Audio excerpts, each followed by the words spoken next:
Oke, welcome back di EBET channel yang membedah langkah penelitian rumit menjadi mudah. Make research it's easy. Jangan lupa like, comment, subscribe, dan share jika channel ini bermanfaat. Terima kasih. Selamat pagi semuanya. Kita akan melanjutkan pembahasan berikutnya masih terkait dengan penelitian, yaitu bagaimana mencari jurnal tujuan gitu.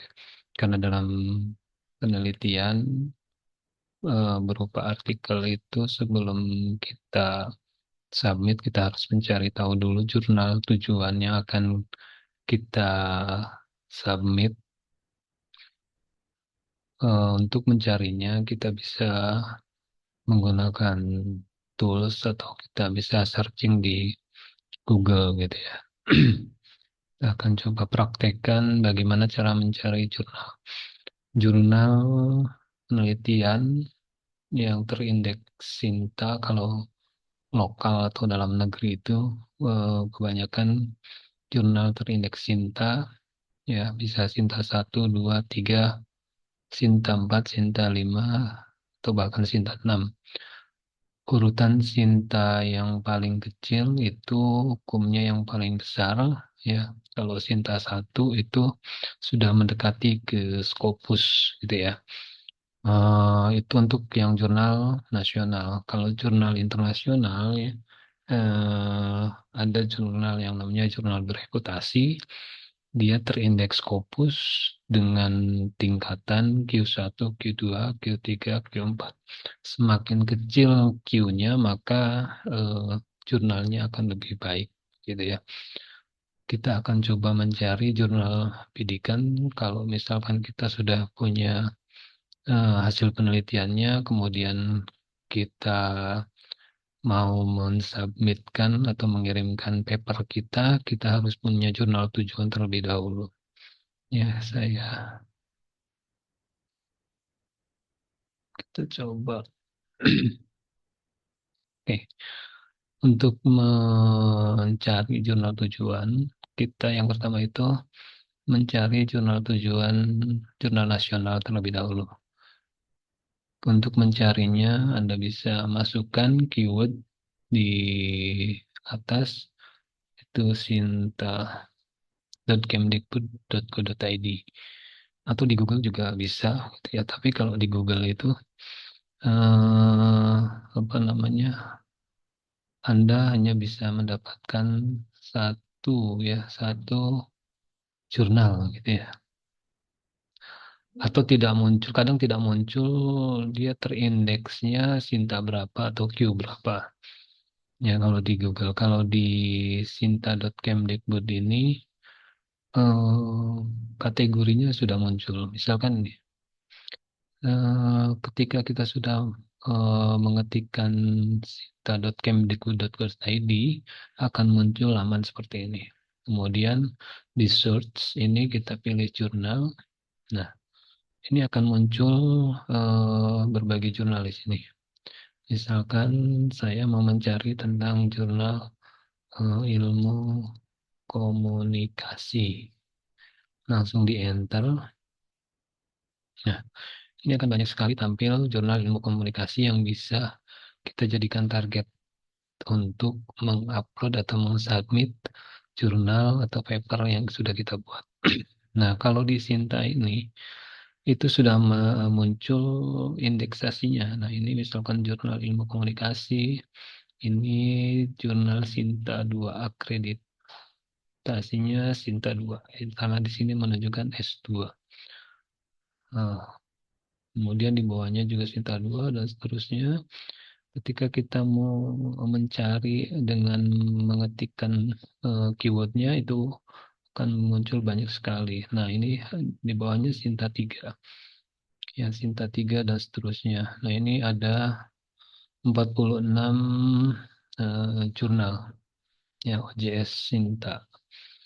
Dia yang sudah terakreditasi Sinta ada Sinta 2 sampai dengan Sinta 6 mungkin ya. Kita cek yang terakhirnya itu hmm, Sinta 5 ya sampai Sinta 5. Ini adalah Sinta 5. Otomatis kalau misalkan Sinta 5 itu grade-nya lebih kecil itu dibandingkan dengan Sinta 2, Sinta 3. Dan peluang diterimanya atau dipublishnya itu lebih besar di Sinta 5. Karena biasanya kalau eh, kita mensubmit di jurnal Sinta 5, 4 itu tidak terlalu banyak revisi gitu ya. Atau bahkan mungkin bisa bisa langsung diterbitkan. Ya. Nah, kalau misalkan kita mau melihat eh, bagaimana template-nya, kemudian prosedur pendaftarannya, itu kita bisa langsung klik nama jurnalnya. Misalkan ini yang Sinta 2. Sinta 2 ini langsung diklik saja, bisa langsung diklik nama jurnalnya ini atau websitenya. Ini websitenya nanti kita akan diarahkan ke jurnal tersebut. Kita contohkan satu. Nah, ini langsung mengarah ke OJS jurnal tersebut. Nah, jadi kita bisa langsung lihat sudah ada tampilannya di OJS-nya dan kita bisa ngambil atau pelajari bagaimana caranya kita untuk mensubmit jurnal tersebut. Bahkan template-nya pun juga sudah ada di sini, tinggal kita download dan artikel yang sudah kita buat itu bisa disesuaikan dengan template yang ada di OJS jurnal yang kita tuju. Ya, perhatikan baik-baik template-nya, sesuaikan dengan kemauan editornya, karena kalau misalkan tidak sesuai dengan ketentuan template-nya, itu akan di-reject, otomatis akan di-reject. Ya, kalau kita tidak menyesuaikan dengan template, dengan kaidah selingkung di jurnal tersebut, gitu ya. Nah, kalau untuk submitnya ini bisa kita pelajari di sini, ya dengan melakukan register dulu, kemudian baru di-upload ya. Untuk lebih jelasnya nanti akan dijelaskan berikutnya. Oke, ini untuk jurnal terakreditasi Sinta ya atau jurnal nasional. Karena kalau jurnal nasional itu terindeksnya hanya terindeks Sinta saja gitu ya. Nah, kemudian kalau jurnal internasional itu jurnal yang terindeks Scopus ya. Kita bisa mencari di sini dengan mengetikkan kalau tadi untuk jurnal nasional itu sinta.kemdikbud.go.id. Kalau untuk jurnal internasional bereputasi itu masuknya di scopus.com. Nah, ini kita enter. Ini akan masuk ke laman scopus.com ya dengan berproses gitu. Kita menunggu prosesnya. Kalau biasanya sih langsung tanpa harus ada verifikasi. Cuma ini mungkin tampilan baru dari Scopusnya. Gitu ya. Nah, ini adalah tampilan dari Scopusnya. Eh, di sini ada toolbar author search, sorry. Ini mencari autornya. Autor itu penulis ya, penulis 1, 2, 3. Bisa dicari kalau misalkan dia sudah publish di jurnal terindeks Scopus, cukup mengetikkan autornya itu akan otomatis keluar namanya atau jurnalnya. Nah, karena kita akan mencari jurnal yang terindeks Scopus atau yang masih Scopus, kita coba di sini, kita klik search. Nah, di search ini ada tampilan titel, kemudian find search. Di pilihan search ini ada bisa kita mencari melalui subjek area, ada title, ada publisher, ada ISSN gitu ya. Nah, kita cari jurnalnya itu berdasarkan title atau judulnya atau nama jurnalnya. Misalkan saya ketikkan ASM Science Journal. Nah, ini ada. Ini jurnal tujuan yang pernah saya tuju dan saya pernah publish di sana. Ini adalah jurnal Malaysia, jurnal Malaysia dengan kategori Q3, gitu ya. Dan ini free. Tapi prosesnya agak lama sekali, ini sampai 1 tahun baru bisa publish. Nah, ini kita cek apakah dia masih Scopus atau tidak.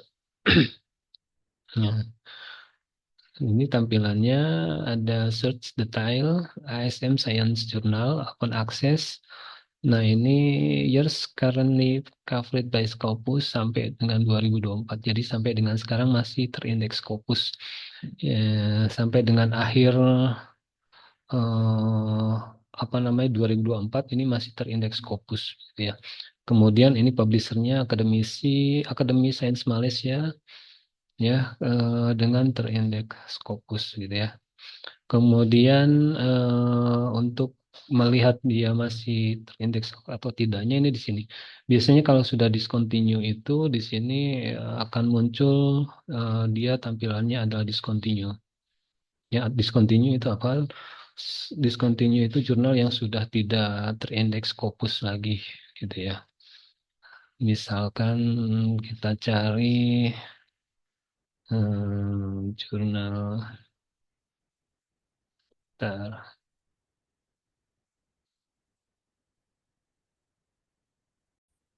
Oke, kita coba apa namanya cari jurnal yang sudah tidak terindeks Scopus itu seperti apa atau sudah discontinue bahasanya ya. Misalkan ini kita carikan, misalkan saya punya contoh nih, Journal of Higher Education Theory and Practice atau JHETP. Ini sudah muncul, kita klik jurnalnya. Nah, ini contohnya di jurnal yang sudah tidak terindeks Scopus itu atau sudah discontinue ini.